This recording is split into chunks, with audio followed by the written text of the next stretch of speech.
Bienvenue à toutes et à tous, merci d'être avec nous. Très belle année 2017 et bien sûr pour nous elle commence avec la même passion et le même engagement autour du sport et de ses valeurs. Pour ce premier EcoSport News de l'année, on va parler de l'Europe et des think tanks qui ont enfin leur label. Il s'agit de la concrétisation d'une étude inédite à cette échelle en France et en Europe. Elle a été menée de novembre 2015 à novembre 2016 par les équipes de l'Observatoire européen de façon totalement indépendante, l'Observatoire des think tanks. Dans les récompensés, eh bien, on trouve Sport et Citoyenneté qui s'est vu donc labellisé. Pour en savoir plus, non pas sur le think tank européen Sport et Citoyenneté, mais bien sur ce label, j'accueille par téléphone Olivier Urrutia. Bonjour Olivier, merci beaucoup d'être avec nous. Bonjour, merci à vous. Alors, vous êtes le directeur général de l'Observatoire européen des think tanks. C'est un label, pourquoi faire ? Bien, en fait, ce label part d'un double constat. Nous avons simplement dénombré au sein de l'Observatoire européen des think tanks autant de think tanks créés depuis l'an 2000 que sur l'ensemble du XXe siècle. Et nous avons simplement constaté qu'en France, et je dirais de façon plus générale en Europe, il n'y avait pas de définition juridique propre, ni de définition académique, épistémologique concernant ce type d'objet, et que cela contribuait à une forme de confusion qui non seulement nuit ou nuisait en tout cas aux think tanks eux-mêmes, mais aussi plus largement, je dirais, aux conditions d'un débat démocratique sain et serein. Car il n'est pas possible de qualifier un objet, cela revient à nier son existence. Il n'y a donc pas de think tank si toute organisation en est un. Nous avons donc simplement voulu pallier à cette absence de définition et donc de compréhension avec ce label. Alors au-delà de ça, je le disais Olivier, le think tank européen Sport et Citoyenneté a pu bénéficier de ce label. Comment est-ce que vous avez réfléchi autour du label et qu'est-ce que vous récompensez finalement ? Alors, nous avons décidé d'articuler le label autour de deux étapes très simples et très complémentaires.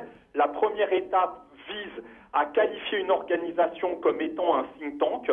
Nous avons donc retenu des critères dits fonctionnels, opérationnels, c'est-à-dire plus clairement qu'est-ce que fait un think tank que ne fait pas une autre organisation, par exemple un cabinet de lobbying, une agence de relations publiques, un syndicat, une fédération professionnelle, une ONG. Et puis à partir du moment où l'organisation est bien qualifiée comme étant un think tank, une fois qu'elle est recensée par nos équipes, eh bien la deuxième étape, c'est d'évaluer son niveau de bonne gouvernance, de transparence financière, de production et de communication. Alors votre avis, vous, d'expert, j'allais dire, et au nom de l'Observatoire, est-ce que les think tanks aujourd'hui sont nécessaires et est-ce qu'en cette année particulière, une année présidentielle, il est important d'en parler ? Alors, nous considérons que le débat sur l'utilité des think tanks est finalement aujourd'hui dépassé quand on constate l'émergence et l'essor, je dirais, sans précédent de ce type d'organisation, non seulement en France, mais même à travers le monde et dans la plupart des pays émergents.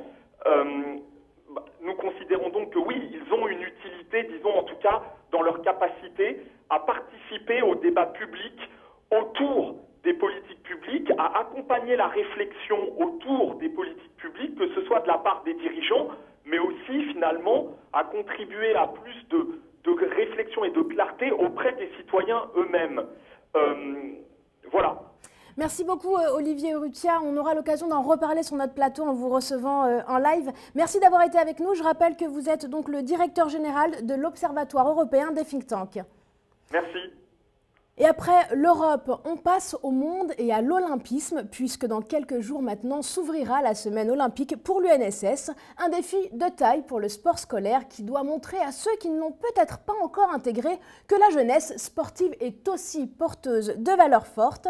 Et cette année étant placée sous le signe de tous les défis, l'UNSS annonce la couleur. La fédération sportive a dépassé le million de licenciés pour la 5e année consécutive et compte encore battre des records en profitant de la Coupe du Monde de handball notamment.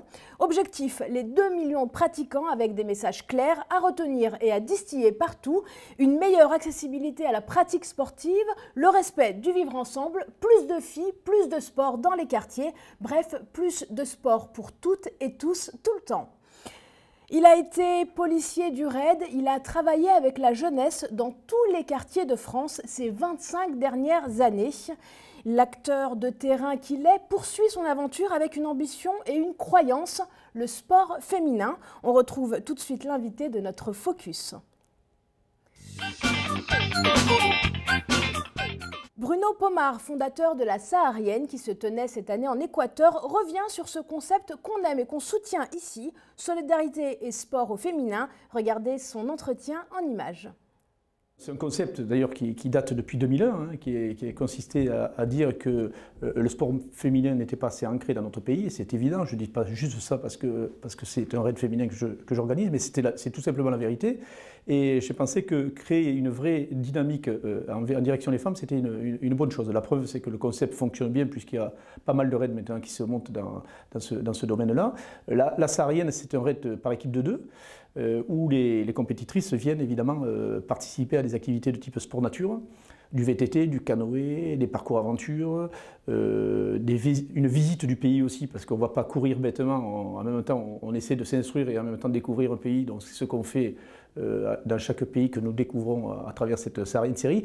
Et un élément important, parce que c'est un engagement que j'ai depuis longtemps, depuis plus de 25 ans maintenant dans l'associatif, c'est de soutenir des causes. Tous les ans, la Saharienne définit avec son staff une association nationale que l'on soutient. Cette année, on a choisi l'association de Christine Janin, qui est la première femme qui est montée sur un 8000, donc voilà un beau symbole, qui a lancé, le docteur Christine Janin d'ailleurs, qui a monté un dispositif dans les Alpes qui accueille des femmes qui sont en rémission de cancer. Et elle leur permet, à travers des séjours, de se remettre psychologiquement, à travers de la balade, à travers de l'effort en montagne, etc. Et c'est une très très belle association. Et cette année, effectivement, la Saharienne a soutenu cette structure parce que pour nous, voilà, c'est un beau symbole. C'est une association qui est très connue, évidemment. Et c'est porté par une belle personne. Donc voilà, on est très très heureux de soutenir cette structure. L'année prochaine, ça va être une association nationale, et pour certaines des associations régionales concernant les violences faites aux femmes, parce que c'est un sujet malheureusement d'actualité sur lequel il faut qu'on se penche et qu'on travaille tous ensemble pour aider ces femmes qui sont souvent victimes de ces violences. Et je crois que le sport véhicule de belles valeurs, d'efforts, de dépassement de soi, d'assurance. Et je crois que pour ces femmes qui participent, même si elles n'ont pas subi évidemment de violences comme certaines, je pense que c'est bon, ça fait du bien à tout le monde, que ce soit aux hommes ou aux femmes, le sport ça a toujours fait du bien. Et je pense que ça crée vraiment de l'émulation, on travaille sur le vivre ensemble en même temps à travers ces raids-là, parce qu'on vit de façon un peu en promiscuité, à la dure. Et je crois que c'est toutes les choses qu'on a besoin de vivre les uns et les autres pour sortir un petit peu de notre société, de notre quotidien. Engagement et solidarité également avec cette information dont nous vous parlions dans le dernier agenda. United Heroes, leader dans la création d'expériences sportives connectées pour les entreprises, et la Fédération française du sport d'entreprise annonce aujourd'hui le lancement du premier challenge national des entreprises les plus actives. Dès aujourd'hui donc, toutes les entreprises de France sont appelées à s'inscrire sur une page dédiée pour participer à cette première édition de ce challenge des entreprises les plus actives. De quoi s'agit-il? Eh bien, c'est un challenge qui est ouvert à plusieurs activités. Tous les collaborateurs pourront se mobiliser autour de la course, de la marche ou du vélo pour qu'enfin l'ensemble de l'entreprise soit concerné. Le challenge durera 12 mois du 1er janvier jusqu'au 31 décembre 2017 pour permettre aux entreprises de promouvoir l'activité physique sur le long terme. Les classements inter-entreprises et intra-entreprises seront actualisés en temps réel afin de créer autant d'émulation que possible entre les entreprises et les collaborateurs, et on en a besoin. Plus d'infos sur le lien qui s'affiche sur vos écrans. Et puis tout de suite, l'heure pour nous de vous donner les rendez-vous à ne pas manquer dans l'agenda de la semaine. C'est l'une des plus importantes actions sport scolaire avec plus de 2000 participants attendus dans toute la France. Le cross annuel de l'UNSS, ce sera les 20 et 21 janvier prochains. Renseignez-vous et surtout, soyez au rendez-vous. On poursuit avec le lancement de la campagne d'adhésion pour l'année 2017 au think tank européen Sport et Citoyenneté. Faire du sport un levier de citoyenneté et un acteur de notre quotidien. Tout le monde est concerné. La suite sur le site qui s'affiche avec les précisions pour rejoindre l'aventure. Et on reste en Europe et on prend de l'avance même avec cette manifestation multisport qui se déroule tous les 2 ans. Les Jeux européens d'été du sport d'entreprise, ce sera à Gand pour cette nouvelle édition du 21 au 25 juin 2017. Inscrivez-vous. Voilà déjà la fin de cette première édition pour 2017. Je vous retrouve pour bien d'autres aventures. D'ici là, restez bien actifs et bien connectés. À très vite pour une nouvelle édition de l'EcoSport News.